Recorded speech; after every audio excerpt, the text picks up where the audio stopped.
Oman തീരത്ത് നങ്കൂരമിട്ടിരുന്ന Indian കപ്പലിലെ നാവികൻ അസുഖത്തെ തുടർന്ന് മരിച്ചു. സെലസ്റ്റിയൽ എന്ന കപ്പലിലെ നാവികനായ നിഷാന്ത് ഉയർത്തനാഥനാണ് മരിച്ചത്. നിഷാന്തിന് കൃത്യമായ ചികിത്സ ലഭിച്ചില്ല എന്നും മൃതദേഹത്തോട് അനാദരവ് കാട്ടിയെന്നും ഫോർവേഡ് സീമെൻസ് യൂണിയൻ ആരോപിച്ചു. വിവരങ്ങളുമായി സുരേഷ് വെള്ളിമുറ്റം ചേർന്നു. സുരേഷ്, ദുഃഖകരമായൊരു വാർത്ത, അതോടൊപ്പം ഗുരുതരമായ ഗൗരവമേറിയ ആരോപണങ്ങളാണ് ഉയരുന്നത്. മൃതദേഹത്തോട് അനാദരവ് കാട്ടി ചികിത്സ ലഭിച്ചില്ല എന്നൊക്കെ. എന്താണ് വിശദാംശങ്ങൾ? സന്ധ്യ, കഴിഞ്ഞ കുറച്ച് ദിവസങ്ങളായി ഒമാൻ തീരത്തിൽ നിന്നും ഇന്ത്യക്കാർക്ക് വളരെ സങ്കടകരമായിട്ടുള്ള വാർത്തയാണ് വരുന്നത്. അത് കപ്പലുകൾക്ക് നേരെയുള്ള മിസൈൽ ആക്രമണമാണെങ്കിലും അതോടൊപ്പം തന്നെ നാവികരുടെ ആവർത്തിച്ചുള്ള മരണം, പരിക്ക്, അങ്ങനെയുള്ള സംഭവങ്ങളാണെങ്കിലും ഇപ്പോൾ ഏറ്റവും ഒടുവിൽ വരുന്നത് സന്ധ്യ സൂചിപ്പിച്ചതുപോലെ തന്നെ സെലസ്റ്റിയൻ എന്ന് പറയുന്ന ഇന്ത്യൻ കപ്പലിലുണ്ടായിരുന്ന നാവികന്റെ മരണമാണ്. തമിഴ്നാട് സ്വദേശിയാണ് ഇദ്ദേഹം, നിഷാന്ത് ഉയർത്തനാഥൻ. കഴിഞ്ഞ കുറച്ച് നാളുകളായി ഈ കപ്പൽ ഒമാനിലെ ദുഃഖം തുറമുഖത്താണ് നങ്കൂരമിട്ടിരിക്കുന്നത്.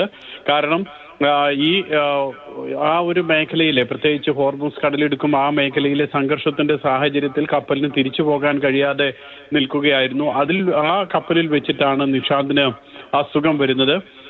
ഈ മാസം 8-ാം തീയതി ഈ പറയുന്നത് പോലെ ഇദ്ദേഹത്തിന്റെ ആരോഗ്യനില വളരെ മോശമാണെന്ന് കാണിച്ചുകൊണ്ട് forward siemens union of India അത് അധികൃതരെ എല്ലാവരെയും കാര്യങ്ങൾ അറിയിച്ചിരുന്നു. ഇദ്ദേഹത്തിന്റെ ആരോഗ്യനില അത്യന്തം പരിതാപകരമാണ്, ആശങ്കാജനകമാണെന്നൊക്കെ അറിയിച്ചിരുന്നു. പക്ഷെ കൃത്യമായിട്ടുള്ള ഒരു ചികിത്സ നിഷാന്തിന് ലഭിച്ചില്ല എന്നുള്ളതാണ് ഫോർവേഡ് സീമെൻസ് യൂണിയൻ ആരോപിക്കുന്നത്.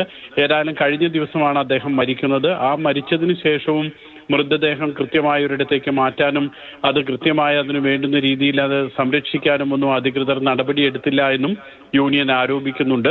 ഏതായാലും ഇപ്പോൾ മൃതദേഹം നാട്ടിലേക്ക് കൊണ്ടുപോകാനുള്ള നടപടികൾ ആരംഭിച്ചു എന്നാണ് മസ്കറ്റിലെ ഇന്ത്യൻ എംബസി അറിയിക്കുന്നത്. ശരി, നിഷാന്ത് ഉയർത്തനാഥൻ എന്ന തമിഴ്നാട് സ്വദേശിയായ നാവികനാണ് ജീവൻ നഷ്ടമായത്.